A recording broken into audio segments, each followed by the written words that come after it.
Today I'm going to talk about financing a car for the first time.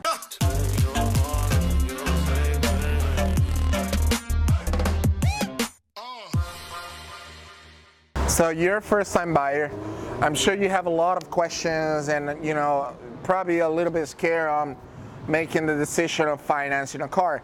So what I'm about to explain is very simple, and it's actually going to give you a very good pointers on suggestions that they're going to put you in a better spot, in a really good spot on successfully paying for the car and eventually paying it off. The first thing that you want to do, obviously, you got to set a budget and you got to come up with the maximum amount of price that you want to buy a car for. Obviously, that's going to be based on your income. But depending on whether you make a lot of money or not, it's the first time you're financing a car, so you gotta get a little bit familiar. So I recommend, buying a car for no more than $15,000. The lower you get, that you can get it for, obviously, the better. But that's just gonna help you to pay the car off sooner.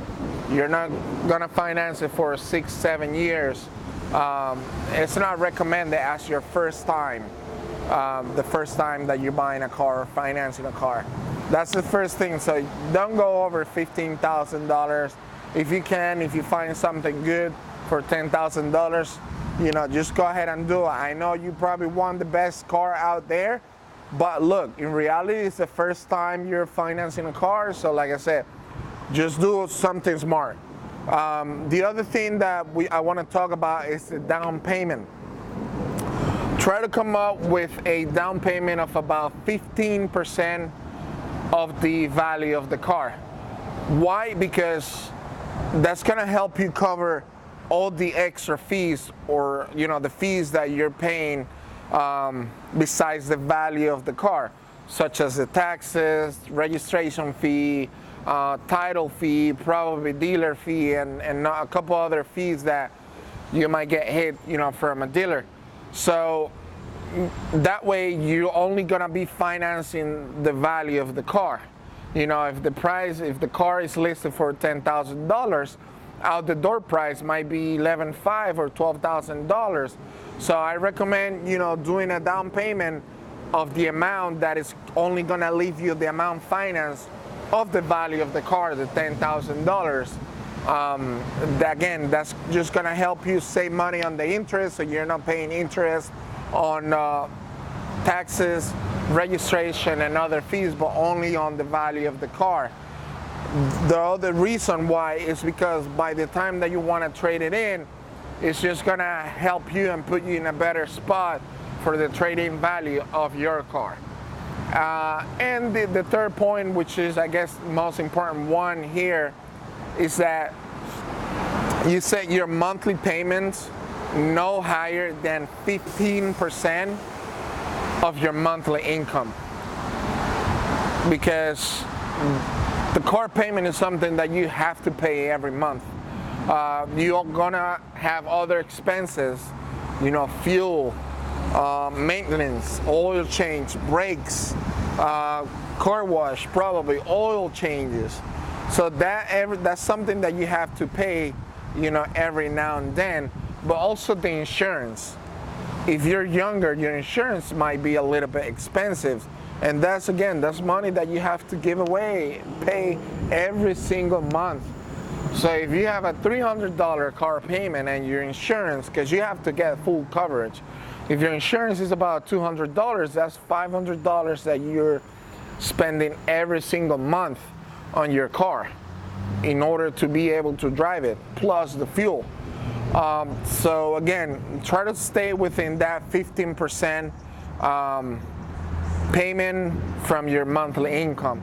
That's just gonna make sure that you pay the car off, that then you build your credit, and that you don't have any problems financially. The other point also is, as a first-time buyer, most likely you're not gonna be able to get a really low rate, for the simple reason that you have no history making payments on a car, and probably your credit is also new.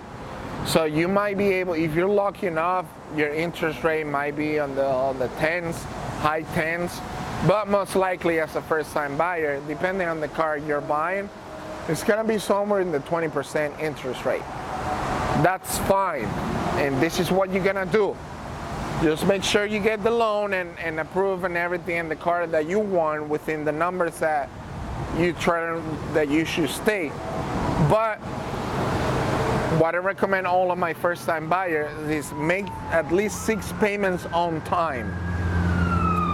After that, just reach out to your bank, if you're banked with Bank of America or Chase, and I tell you that based on my own experience. Make 6 payments on time. Whether you have a lot of credit history or not, your bank is gonna see that you have made 6 payments on your car on time successfully. And then go into a branch and tell them, hey, I have this auto loan, which I wanna see if I can refinance it. They're gonna look at the car you have, they're gonna look and see how much the payoff is, and obviously look at your credit history. And chances are is that they will be able to refinance the car for you at a much lower interest rate. It happened to me when I financed my very first car. I got a 15% interest rate, which I knew I wasn't able to get anything better because I was going on the application myself. I made payments for about 6 months and then went into my bank, Bank of America, and told them, hey, I actually did it online. I didn't even have to go anywhere. I did online, put all the information, and got a 4% rate, refinancing it. So that actually saved me a lot of money, on interest. And that's what based on my experience, that's what I recommend to people, first-time buyers. Go ahead and get the car, make sure you're able to afford the payments, and then make 6 payments on time and go talk to your bank and try to refinance the loan through your own bank, and I'm sure they're gonna be able to help you with a much lower interest.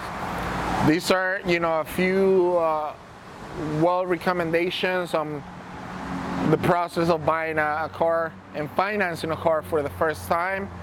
I know it's something complicated. It can get complicated, but that's what I'm here for, and that's what we do this, so we can help everybody on making a much better decision and smarter decisions at the end of the day. That's what we have for today, guys. If you have more questions about different topics, go ahead and send them in. You can find us on Instagram, Easy Auto Lakeland, and also on Facebook, Easy Auto Lakeland. Just go ahead and send us your questions. That's what we're here for, to answer everything. As soon as we are able to answer it, we'll send you the answer. So thank you, guys. Stay tuned.